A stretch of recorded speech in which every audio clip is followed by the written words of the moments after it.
Welcome to Guest of the Year. I'm the host. My name's Mike. This is the first of 4 heats of the Tournament of Champions, a series comprised of winners from the show's first 30 episodes. For those who are new to Guest of the Year, I'd recommend starting at the beginning of the tournament, episode 1, so you can experience all of the amazing contestants and curators. The winner of today's game will progress to the semifinals, a one-on-one matchup, and they will also win a prize pack from Section 119. Section 119 specializes in Phish-inspired donut apparel and officially licensed Grateful Dead merch. The name is a reference to designer Bob's favorite section at the Garden to see Phish, where another fan asked him where he bought the donut shirt he actually had made for himself. And that's how Section 119 was born. And now it's a thriving online store with incredible original designs on a variety of high-quality garments. Thank you, Section 119, for putting up the prize pack. A link to their site is available in the show notes. Here's how the game works. We'll play the first part of a Grateful Dead live track, and each contestant will use the messaging system to silently guess which year their performance is from. Contestants, who are all on a video conference together, can message in their guesses at any time during the clip or in the 10 seconds after it concludes. Whoever is furthest from the correct year is eliminated. The finals format is a little different for this tournament. The last 2 Deadheads standing will hear 3 tracks, and whoever is closest to the correct years in aggregate wins. We'll meet the Deadheads in a moment, but first, without further ado, the Grateful Dead.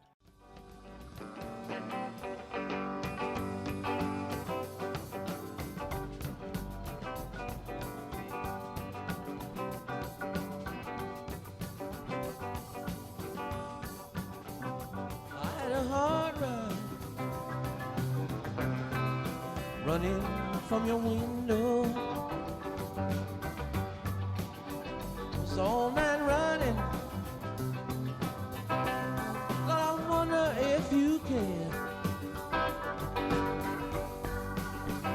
I had a running around and a run down.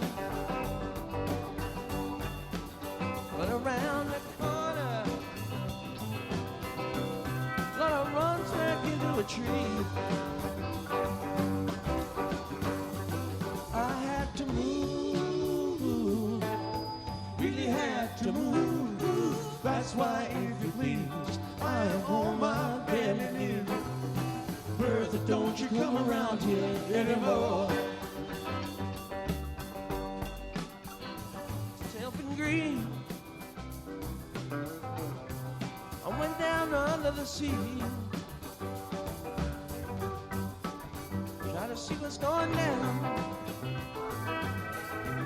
Lord, and read between the lines. Had a feeling I was falling. I turned around to see, heard a voice calling. It's running back to me.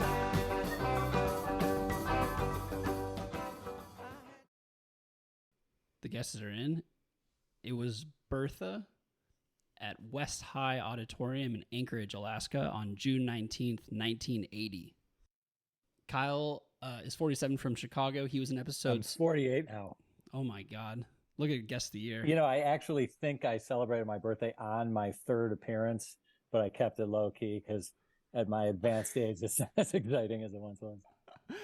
Damn, you celebrated your birthday with us. Wow, Kyle. A Guest of the Year fixture, and you're on to the next round. You won episodes 2 and 3. You're 48 from Chicago, and you guessed 1981. That was a weird kind of between period there for Bertha. How did you figure out 81? It was basically just the quality of Jerry's voice. He sounded pretty good. He wasn't totally thrashed out. Reminded me kind of like the Dead Set era. And I just went with 81 because something about Brent sounded a little later, but I'm not sure exactly what. But I just thought, yeah, Brent gave it away. It was a little later. Awesome, Kyle. You're on to the next round. Joining you is James, who guessed 1982. James won episode 15. He's 32 from Larkspur, California.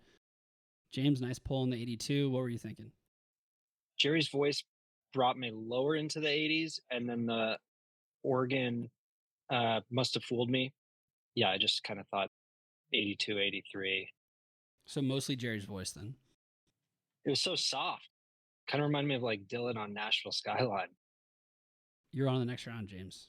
Joining us, Jeremy, who guessed 1983. Larry guessed 1985. I'm sorry, Larry. But first, Jeremy, why 83?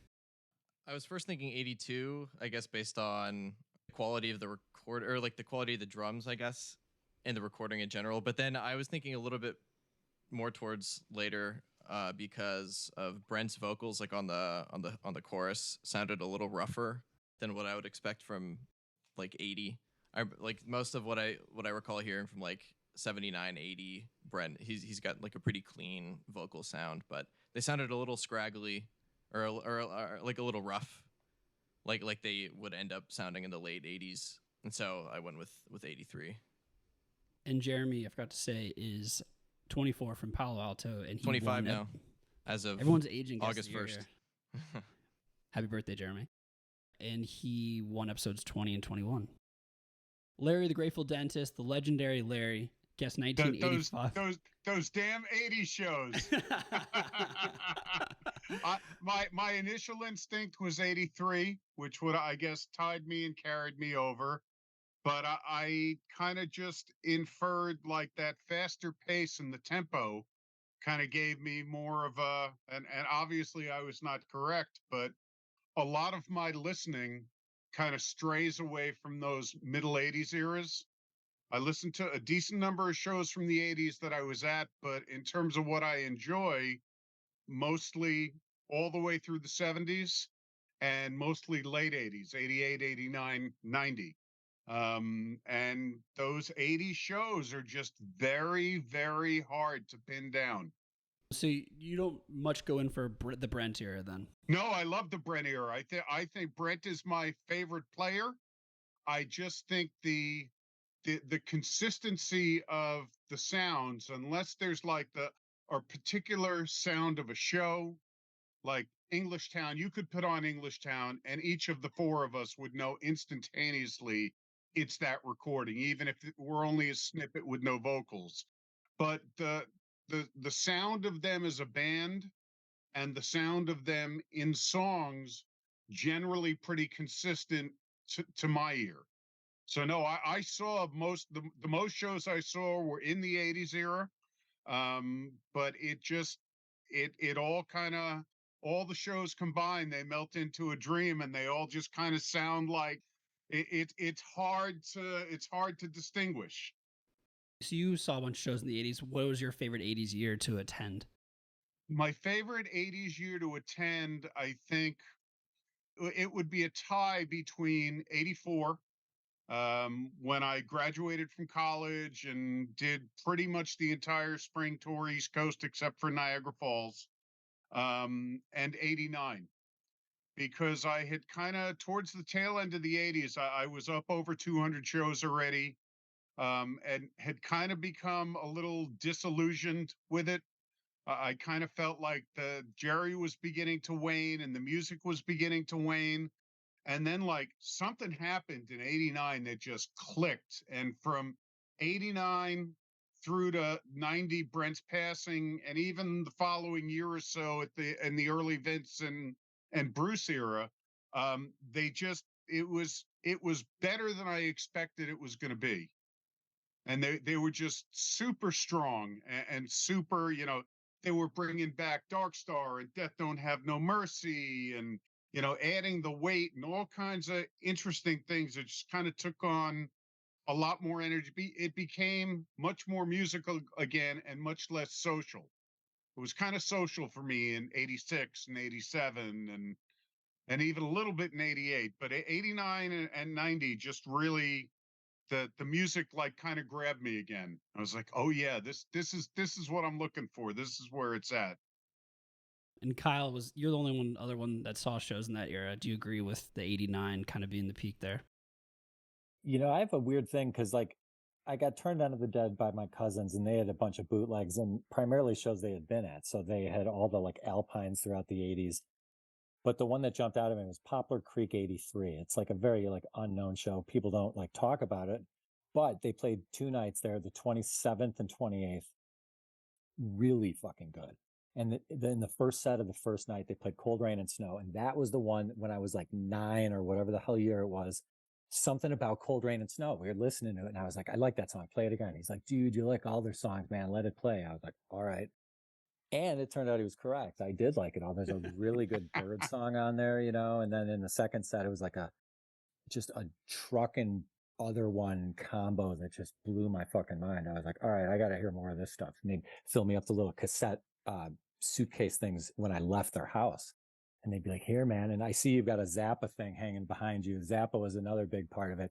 They'd be sticking Joe's Garage in with the Dead bootlegs and sending me home. And that was my homework. And it was like, you know, I owe them tremendously for that because it really made me the fucked up mess I am today. What a great zag, 83. Larry, you're a legend on the show. We appreciate you coming back. Anything you want to plug before we go?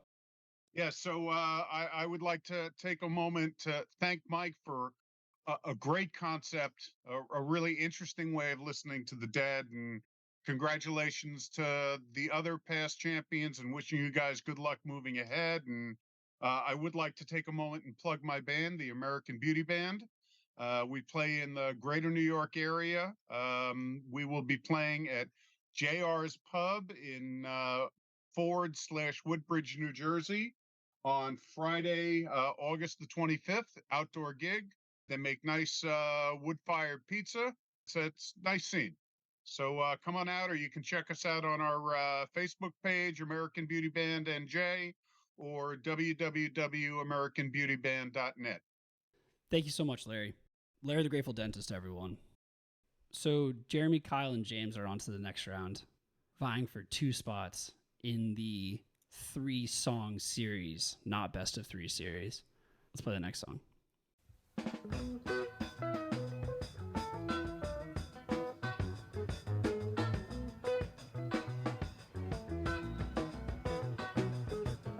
So I was walking down Governor Square. Not a chill to the winter, but a dip to the air. From the other direction, she was calling my eye. Could be my illusion, but I might as well try. Might as well try.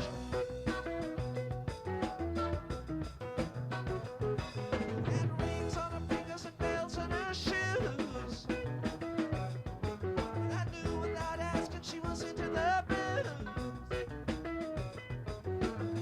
She wore scarlet begonias and tucked into her curls. I knew right away she was not like other girls, other girls.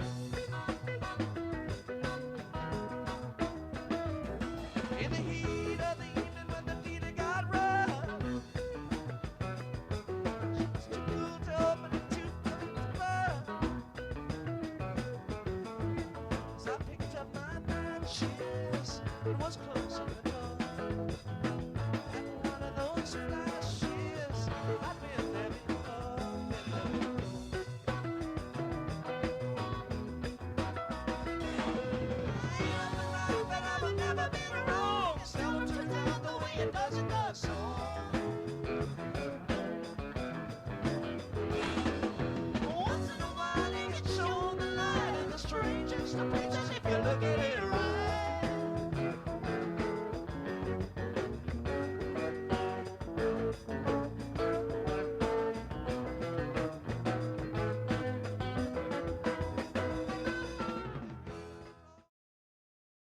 All right, the guesses are in. It was Scarlet Begonias at UCSB, University of Santa Barbara, on May 25th, 1974. Jeremy and Kyle both got it. James guessed 73. We'll go to Jeremy, the drums expert. I thought I was going to fool people with, generally a later song with a single drummer, but Jeremy was not fooled. What'd you hear there, Jeremy? Reminded me a lot of like the sound of like the Grateful Dead movie, which I've listened to and watched a bunch of times. Like the hi-hats, to talk about the drums, the hi-hats, like it sounds like the high end is like quite boosted on the hi-hats, and so that's kind of like a 74 thing that I associate it with. I love Bill's drumming on this version. Jerry's mic sounds kind of fuzzy. For like there's this, it's, I don't know what it was, like the specific kind of mic they were using, and that was present in the Grateful Dead movie. Also, I think that song debuted in 74, if I'm not mistaken, because that's for when From the Mars Hotel came out. So yeah, it was 74. Way to go, Jeremy. Nice pull. Kyle, did you hear something similar? Yeah, just the sound quality of it reminded me of the first Grateful Dead movie. I think when they have single drummer, it's like they don't have it like stereo with like Mickey on the left and Billy on the right or whatever like the sound is. It sounds like you're like standing there watching him play. Like you feel like you're more a part of the drumming in the single drummer era, which is really kind of why I prefer it because he's restrained in a way with Mickey. It's great for the drums period of it. And when there's like a powerful freight train, like an other one, and like they're doing things that require two drummers for the power, but for jazzy shit like that, a single drummer is way better. Kyle, have you listened to that RFK 73? Oh yeah. I mean, it's like a 4-hour show, and Billy just goes nuts. And weirdly opened with a very like somber Morning Dew, which I had never seen as an opener. And if it had been, it would have been more like that 67 Morning Dew you played in my team episode. That was like rocking, way like more upbeat and faster. James, you correctly diagnosed the single drummer, but you're just a year off. And in the Tournament of Champions, you know that the margins are that slim. Why 73? I was a little lost. I was trying to remember when the song debuted, so I'm a little, red in the face about that. Yeah, total disaster, total meltdown. Just happy to be here, and I'm going to stick around and listen. But good job, you guys. Best of luck. Great run, James. Great to have you Appreciate back. it. Okay, so Kyle and Jeremy are going on to the finals. Just to refresh everyone once again, I'm going to play 3 songs, and we're going to keep score. And whoever has the lowest score after 3 songs goes on to the next round of the Tournament of Champions. Obviously, if they're tied, I'll play songs forever. No drums in space in the Tournament of Champions. We'll just keep playing songs all day. Okay, let's get it going.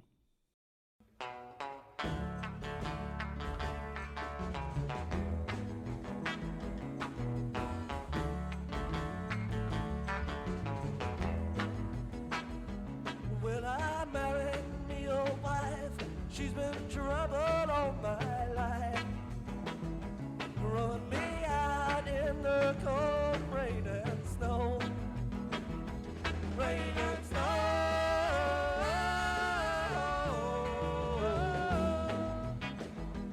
Run me out in the cold rain and snow.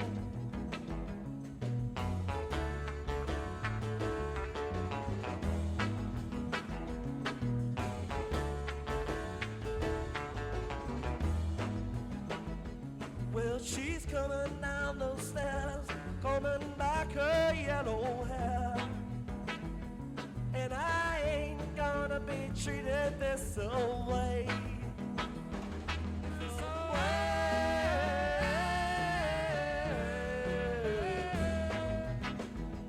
And I ain't gonna be treated this way.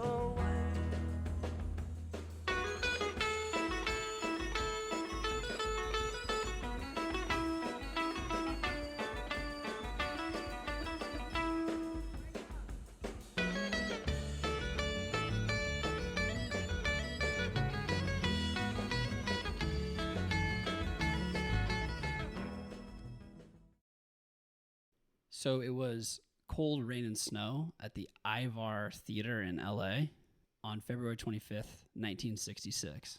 Kyle got it. Jeremy 1 year north at 67. Kyle, you punched in 66 fairly quickly. What gave it away there? That's just so primitive. It sounds like a garage band and you're in the garage. It's like at one point there was some audience sounds. There's like 3 people there. Owsley's probably one of them. By 67, they were a little more advanced, and I was listening for the P90s that he had in 67, or in 67 rather. But this is still that Guild Starfire he played, the original one. Like, I think he would have been playing that in this era, and it's got I don't know how I describe it, like plunkiness kind of to it. It's a different one. People don't really talk about that guitar. Is it not like an especially celebrated guitar of his? Or maybe I'm not paying attention.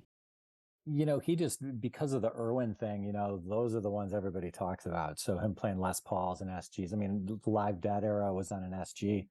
I love SGs. They're beautiful sounding. I mean, they're so rock and roll, but they have a weight balance issue. So like playing one as They're neck heavy, and oddly so are the alembics. The symmetrical look of the SG, like they're devil horns that aren't asymmetrical. So you have weight balance issues, which is probably why Jerry ditched that one. So there are weight balance issues, and everyone, like the general public and the manufacturer, just kind of accepts it as part of the design. Yeah, they're basically neck heavy, so it gets neck dive. You let go of the guitar and it starts to sag down. There's a weird feeling to it, especially when you're standing, where part of your left hand, in addition to trying to play the chords and the notes, you're trying to like keep it balanced and like upright, as opposed to like a Les Paul and a Strat. Like weight balance is perfect. And the alembics, those were very symmetrical as well, so they had the same problem. And if you look at Jerry's Tiger, it looks to me kind of like an SG. I think he liked the look of the SG, but it is slightly asymmetrical, so it gives a little more weight balance. Good to have Kyle around for these sort of answers. Jeremy, you guessed 67. In the other format, you go down 1-0, but here it just costs you 1 year. Still right in the thick of things. Why 67? I think just because like there's so few recordings available from 66, I was like, oh, statistically it's more likely to be 67. Yeah, 66 definitely, it sounds very, very primitive. And I was thinking maybe it was like early 67. I thought it was more likely maybe to be early 67 than 66. Although it was very early 66 as well, like February. Wow. Kyle scores 0 after 1. Jeremy scores 1. Let's play song number 2. When the devil wants to take it all away, just shred thoughts, keep life your funny blues. Thinking and drinking on all I have today.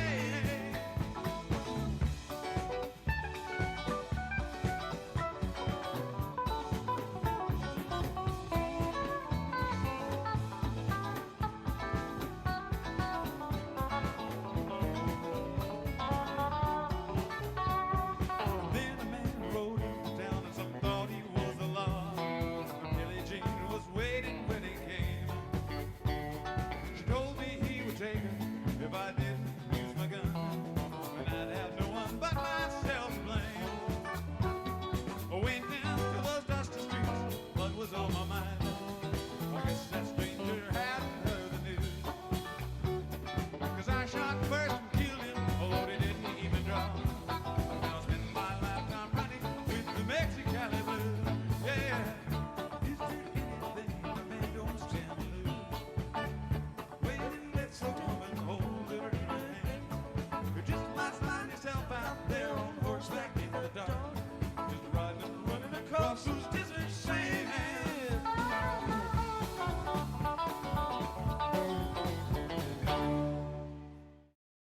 All right, the guesses are in. Mexicali Blues at Fox Theater in Atlanta, Georgia on May 18th, 1977. So Jeremy guessed 1978 and he was closer. Kyle guessed 1979. Jeremy, why 78? Man, that was a tricky one because like I was trying to listen for the keys and I like couldn't hear them really at all.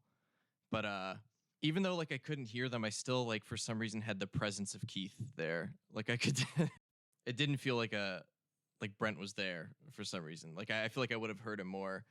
I don't know. Also, like Jerry's guitar tone sounded more like what I've heard in '78, and in retrospect, I guess now it sounds like kind of '77. I forget what guitar he's playing there, but I just kind of got the vibe that Keith was playing, and it still sounded at the tail end of the Keith years, even though I couldn't hear him. It was strange. Kyle, did you not hear Keith as well? Honestly, 79 was my pick because I was hedging my bet. I couldn't hear any keyboard. I couldn't hear any singing. It was like they were both absent. And I think you did a good job picking that song because it gave us nothing to sort of work with. So I picked 79 because it could have been either. And I figured I'd be, plus or minus a year or two. I think Keith was pretty fucked up at this point. So he was kind of non-present in the shows. And I think that's part of the reason why he got pushed out, because he was just kind of like asleep. And it sounded like, yeah, he would have been asleep in 79. All right, so Jeremy has 1 point. Kyle has 2 points. And in this game, you want to have as few points as possible. So Jeremy is up by 1 point. Kyle needs to win this final third round by at least 1 point to force a tie, or else Jeremy wins the Section 119 prize pack. All right, let's play the song.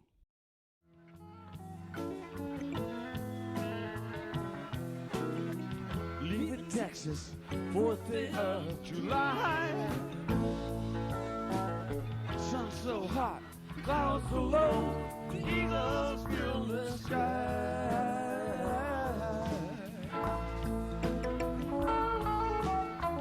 Catch the Detroit, lightning out of Santa Fe. Drinking the Civic, out of Cheyenne, from sea to shining sea.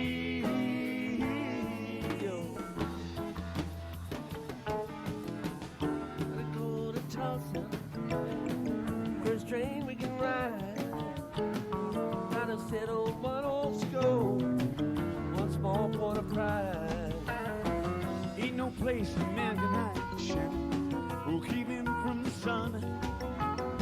Ain't no bed can give us rest now and keep us on the run, run.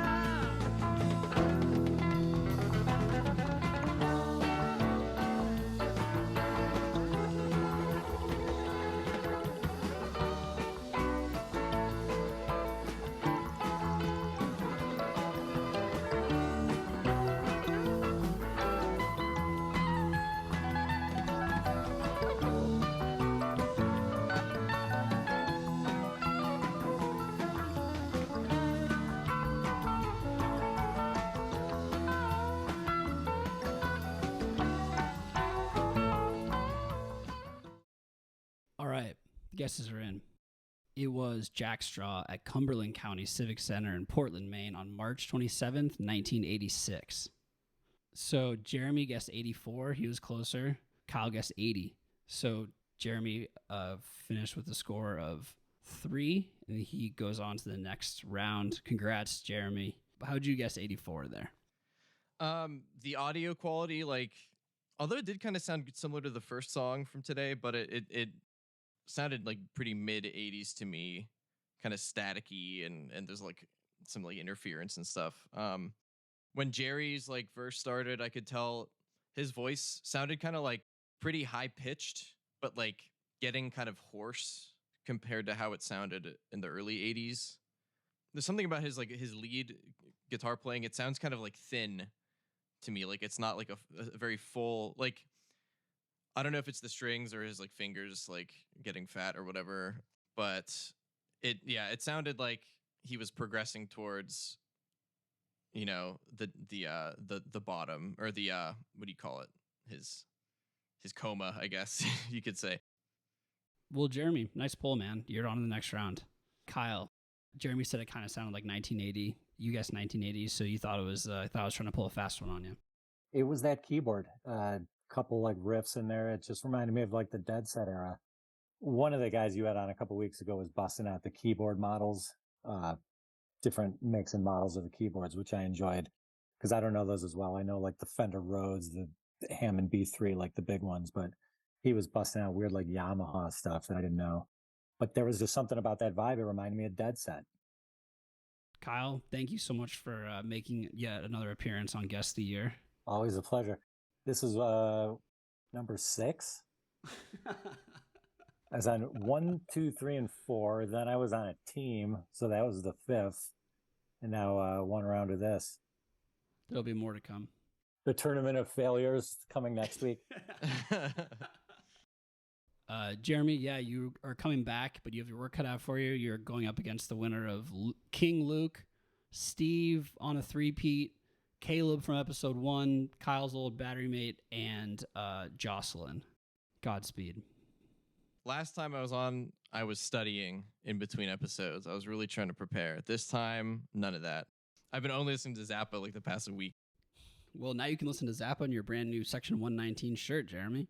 I've ordered a couple of the button down from them. They're very high quality, manufactured, nice prints, and I give them a major 2 thumbs up. Section 119 is nice. Cool. Section 119 is like a Phish reference. And talking about Phish, I've been listening to that UIC 94 show that Kyle recommended to me nonstop since June. Yeah, that was the show that the June of 94 show is when I really had my mind blown by those guys. I had seen them one time prior in 93. They actually released that one as well. It was the World Music Theater. and it had been originally booked for like a smaller indoor show. And then in the like 3 month period between booking the show and the show coming along, they upgraded it to a large outdoor venue. The World Music Theater was where Brent's last 3 shows were.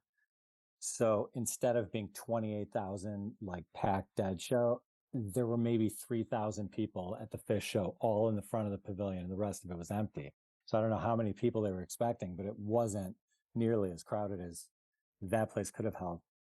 And it was a good show. I've listened to it since on the recording, and I liked it, but at the time I wasn't moved by it.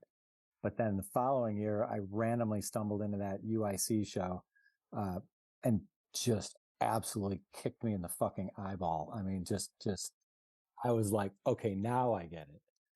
James? Is there a succinct way of putting, because I'm a non-Phish listener and I'm curious, is there an easy way to put like how Trey's playing is influenced by, and then, you know, goes in a different direction than like Jerry's playing? He sounds pretty different from Jerry. I haven't listened to Phish in a while, but I used to listen to them a ton, and it's kind of, he's got his own, very much, to me he's a player like Jerry Garcia or Neil Young or someone who's or Frank Zappa, who's instantly recognizable. He's got a very idiosyncratic style. I would say that's just, yeah, I don't know. I'll chip in, James. What I find, and I am totally blown away by the musicianship of those 4 guys. I've seen them live about 5 or 6 times. I can totally identify with everybody in the room on the note and in the moment, and the crowd is a living, breathing organism. It feels like a dead show, but to me, I was never really able to connect intellectually enough with the specifics and the details of the music to really feel like I knew what was going on.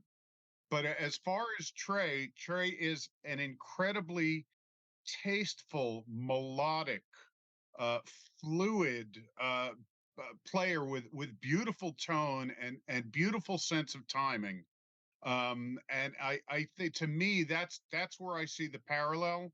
And I will say objectively that while Jerry is my favorite player of all time, he's a cleaner player than Jerry. In the 4 or 5 or 6 Phish shows I've seen, I don't think I've seen Trey make like what I would perceive as 2 or 3 mistakes as a guitar player. Whereas Jerry could make 2 or 3 mistakes in 6 bars of a song on any given night. And the same thing for the whole band. They're less sloppy, but they're just very crisp and tight. Those guys are some for real players that know what they're doing. And if you want to look for some Trey playing to really identify with, look up some of the lock-in stuff that he's done with Tedeschi Trucks. The Mad Dogs and Englishmen show that they did, and then the Derek and the Dominoes, Layla and Other Love Songs show. And listen to him, because I think right now, for my money, pound for pound, I think Derek Trucks is the baddest ass motherfucker guitar player on the face of the earth right now.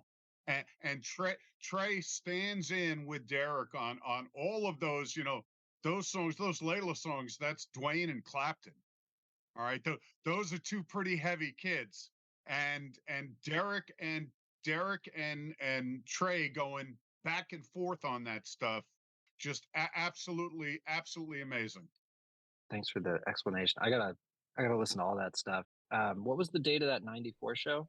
On the Spotify, it's just called Chicago 94, and it's the June show, and then they played like the night after Thanksgiving, and I was at that one as well. Really, really good, but the June show was the real, like, he even later turned up on the Charlie Rose show talking about that June show being like the pinnacle, and he goes on the whole thing about when they were playing Divided Sky, and he just got him to like you could hear a pin drop, and he was not bullshitting. I mean, I totally remember that. It was like freaky because the place was packed. I mean, it was at least like 12,000 people. You know, UIC Pavilion's not that big, but it was packed. And I mean, you could hear a pin drop.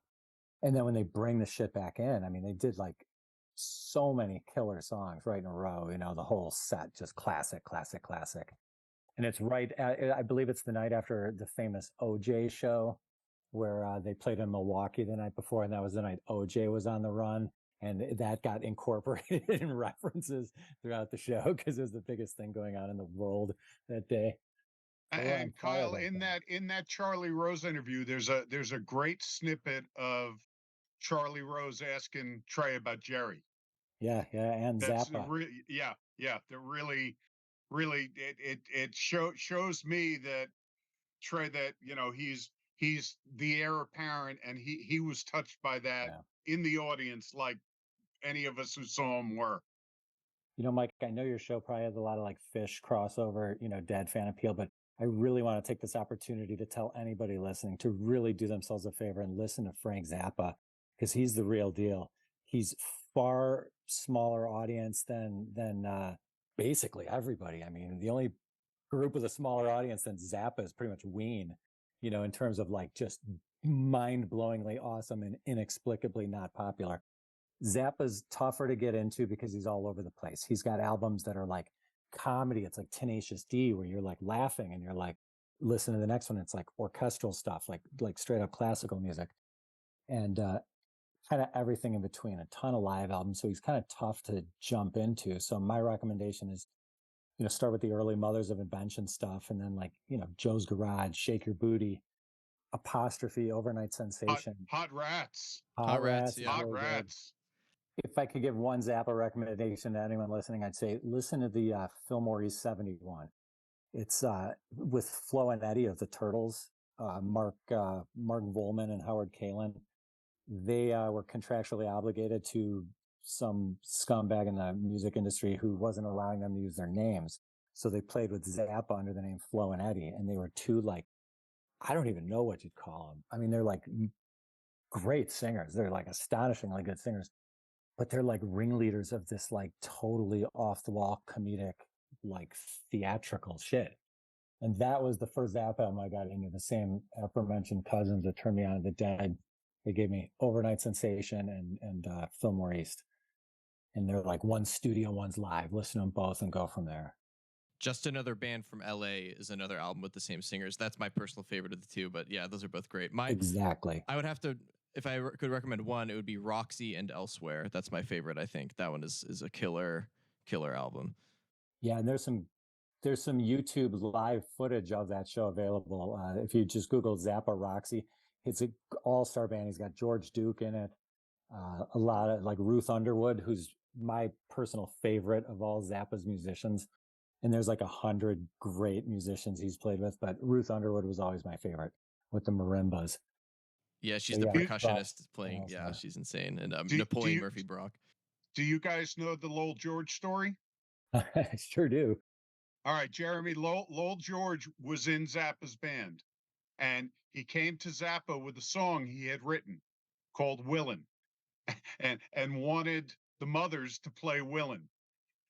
And Zappa said, "Start your own fucking band, Lowell."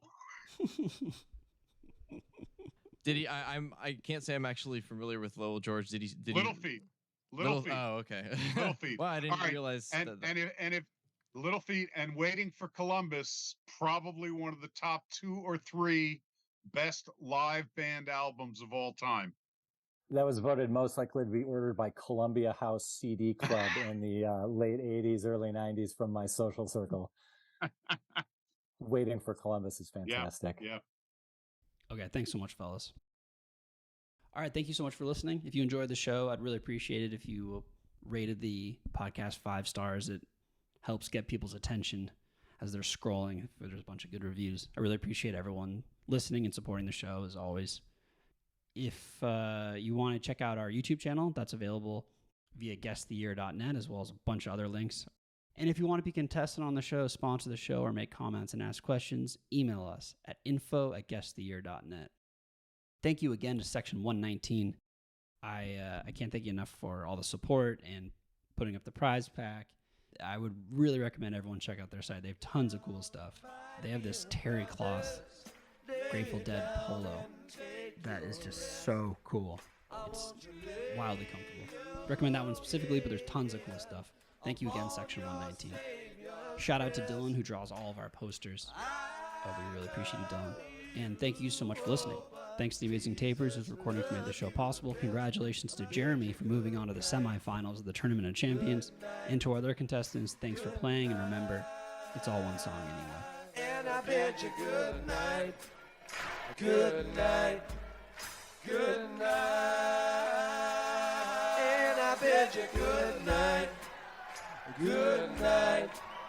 Good night.